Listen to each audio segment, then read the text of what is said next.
Okay, so this is English 250, week 6, part 3.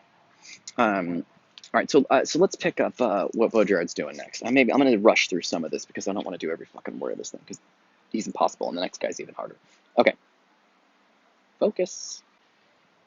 Boy, it doesn't want to focus. Okay, let's try this. There we go.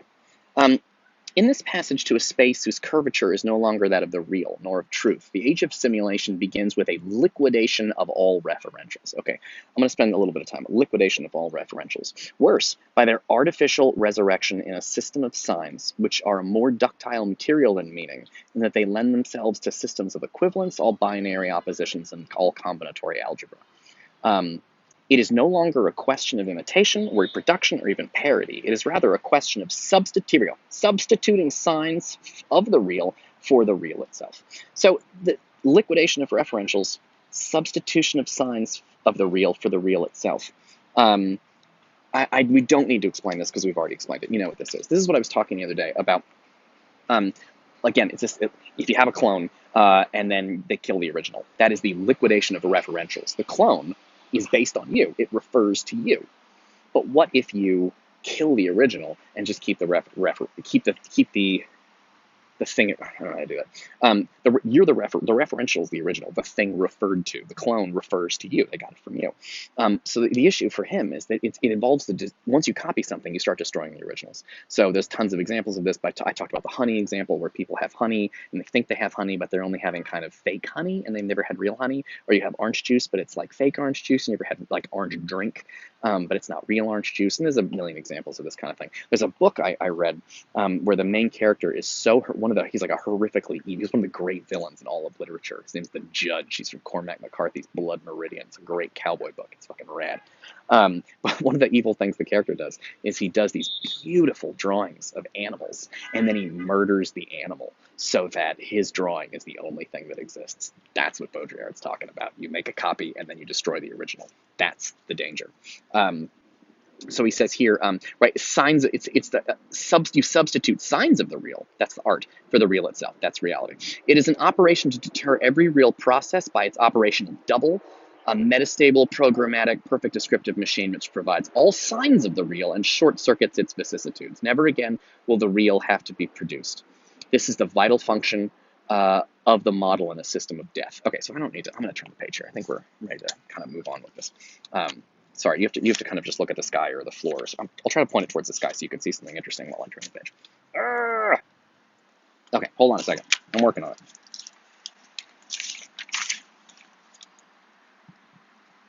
I'm coming back. Look, it's the same time. Like if I was in the classroom, we have to watch like, I don't know, YouTube commercials or shit. Okay, here we go. I'm back. Hang the thing on the tree. Don't break that branch. Okay. So he says, all right, a hyperreal, henceforth sheltered from the imaginary, from any distinction between the real and the imaginary, leaving only room for the. All right, I'm not doing this. The point is that once you destroy all differences, he's worried. This is like a dangerous, scary territory we are entering. Next, he has an example actually that I grabbed for you. Usually, the examples in these philosophers are tough, but this example is a fascinating one, and I'm going to do it.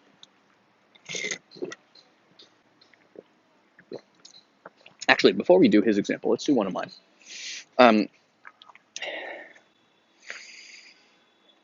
Some of you guys play video games, and some of you guys play those video games that are very realistic depictions of war. I'm thinking of things like Call of Duty. Call of Duty presents, like, I'm thinking of, like, not video games where you're fighting space aliens or zombies or something, but I'm talking about a war game where you're, like, it's World War II. One of the things that makes these games interesting is they've gone to a lot of trouble to accurately recreate. They've done a lot of research. In fact, here's a great example of Baudrillard. Notre Dame was a famous cathedral in Paris that burned just recently, like in the last year or two. Last couple of years, it had terrible fire and it just burned and burned and burned. And in this amazing twist of fate, the people that made the video game Assassin's Creed, which is a ridiculous game about traveling, it's like time traveling assassins, and it's crazy. But the interesting thing about the game Assassin's Creed is he travels to fictional spaces, so he's run around ancient Greece and beat the shit out of Socrates or whatever. I mean, it's actually more like ancient Greek gods. But the point is that the cities they live in are pretty realistic because the guys that made the game did a lot of research. Apparently, the ancient Greece version is supposed to be like very accurate. very accurate and interesting. Like historians are like, oh wow, that is what it would have looked like. You do your research. So one of the games though takes place in 15th century France, and when they were building the game, they went to Notre Dame, the cathedral, because it's like this famous landmark in Paris that's been there for hundreds and hundreds of years. And they were like, we want our video game guy to jump around in this building. So they were like, okay, let's go there and map it out for a computer. And so they went to Notre Dame before it burned down, and they took all these pictures with special computer shit, and they measured everything, and they did all this work to recreate it in the computer game, so that when you play Assassin's Creed, your character can run around and jump around in Notre Dame, and it's just like the original Notre Dame. Notre Dame. And it looks just like the original because they wanted the game to be realistic. You know who would like that? Alexander Pope. Even though the video game's crazy, they at least based the cities are based off of real cities. And most people haven't been to the Notre Dame, so they're not going to fucking know the difference. You could have just built a big empty building and had people run around, but they were like, no. I want this to look. I want my video game to, when my character goes into Notre Dame, I want it to look exactly like the fucking Notre Dame. It's going to be jumping around in there. I made a movie out of Assassin's Creed with Michael Fassbender. I haven't seen it. I should probably see it.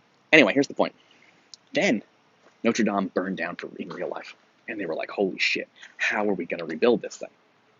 Guess who had the most recent copy of the building that they could base their reconstruction of Notre Dame off of?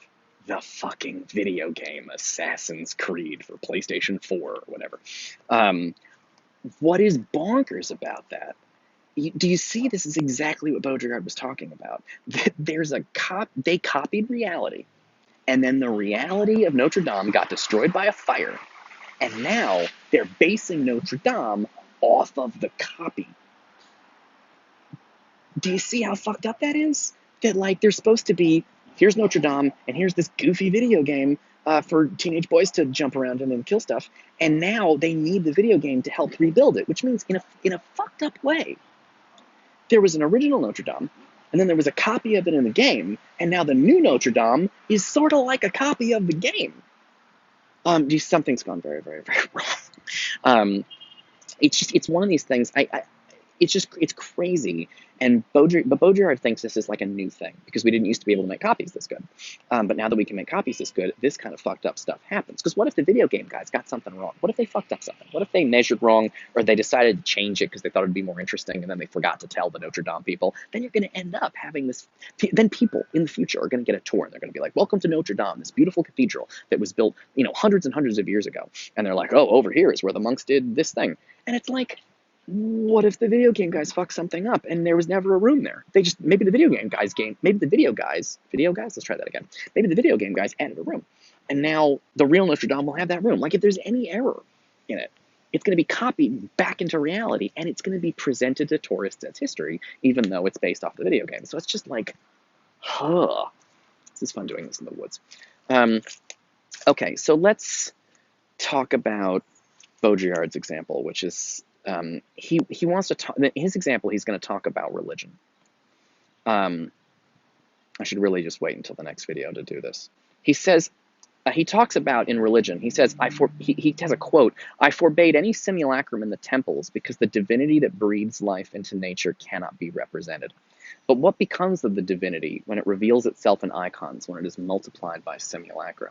The issue here, Baudrillard is going to write about something interesting and complicated and disturbing. What about joggers are running past me. Saw me right here. Don't run past me, dude. Okay. That was aggravating. You know what? I'm picking this up in the next meeting.